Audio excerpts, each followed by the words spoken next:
परीक्षण करके हम इसको यशस्वी करें, ये भाव रखा तो मुझे लगता है काफी कुछ बातें ठीक हो सकती है। सुषमा स्वराज एक वक्त पर कहा करती थी कि संसद चलाना सरकार की जिम्मेदारी है।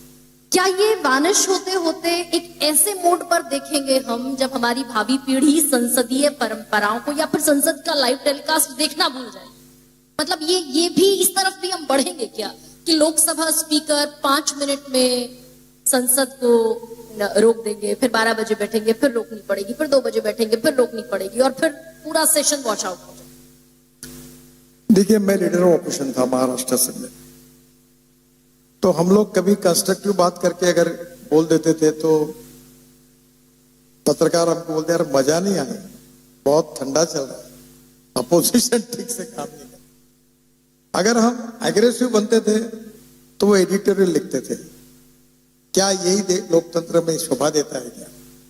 ये जो डबल डफरी बजाने वाला प्रोग्राम है ये बड़ा अड़चन का।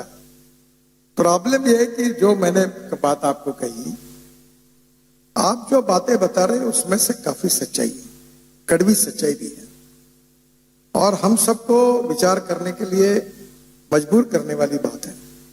पर यह किसी एक की जिम्मेदारी नहीं है, ये सामूहिक रूप से जो चारों स्टेक होल्डर्स हैं वो सोचकर जब लोकतंत्र में क्वालिटेटिव चेंज करने के लिए, गुणात्मक परिवर्तन करने के लिए अगर हम लोग जरूर उसके लिए सोचेंगे, वैसा व्यवहार करेंगे तो करेंगे। एक बार अटल बिहारी वाजपेयी जी को मुंबई में बुलाया था एक फ्लाईओवर के उद्घाटन के लिए, मैं मंत्री था तब मेरे समय, तो वो हमने हाउस बंद पड़ा, ये हुआ, तो अटल जी ने मुझे थोड़ा नाराज होकर एयरपोर्ट में गया था, पढ़ा पेपर, उन्होंने कहा क्या विरोध जताने का कोई अच्छा मार्ग नहीं हो सकता? क्या ये सब करने से हमारी भावना पहुंचाई जा सकती है? क्या हमारे शब्दों से हम अपनी भावना नहीं पहुंचा सकते? कहां जा रहे हैं हम लोग? अब मुझे याद आया कि उनके जो कुछ हुआ उसके बारे में उनके मन में, संवेदनशील मन में एक दुख था। सबने मिलकर सोचना होगा, आपने बात सही कही है, और मीडिया ने भी सहयोग करना चाहिए। क्या होता है, अच्छी बातों को न्यूज वैल्यू नहीं है। हाँ। आप योगा, मेडिटेशन, ध्यान करते हैं? पॉलिटिक्स या फिर स्पिरिचुअलिटी, आध्यात्म या राजनीति, ये सारे सब यंग जनरेशन बैठी है। मैं आपको एक बात बताता हूँ, अब जो सच बता रहा हूँ, मैं झूठ नहीं। मुझे एक ने पूछा प्रश्न, आप इतने काम कर रहे हो, इतने आप मुखदगत हो, ये ऐसा हुआ, वहां हुआ, ये काम बंद पड़ा, आप बहुत सोचते हो, बहुत विचार कर रहे हो, तो बोले आप क्या करते हो रोज? मैं सच बता रहा हूँ आपको, विश्वास रखिए। मैं अभी गाड़ी में जैसे अकेला बैठूंगा तो मैं रोज सोचता हूँ कि आज रात को कौन सा खाना खाना है और कौन से होटल में जाना, इसके अलावा विचार नहीं करते। और दूसरी बात, बिल्कुल जो सच बताता हूँ, और मैं क्रिकेट खेलता था पहले, तो मैं क्रिकेट में भी ऐसा ही था, जो है ठोको।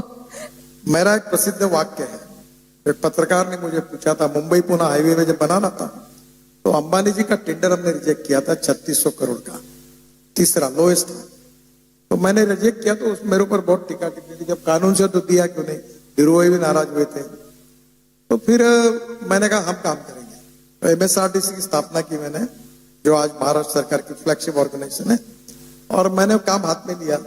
फिर अपने हिसाब से ढंग से, कोई मेरे ऊपर विश्वास नहीं रख रहा था, पैसे ही नहीं थे, तो पुणे में गए।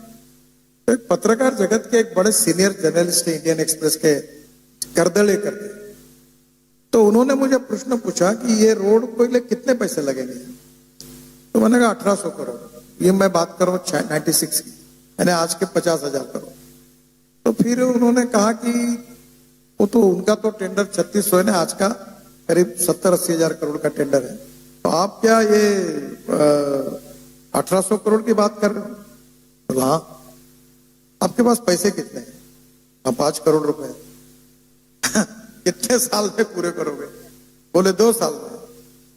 तो बड़ा अनुभवी पत्रकार था, एक्चुअली उनका बड़ा रिस्पेक्ट होता है।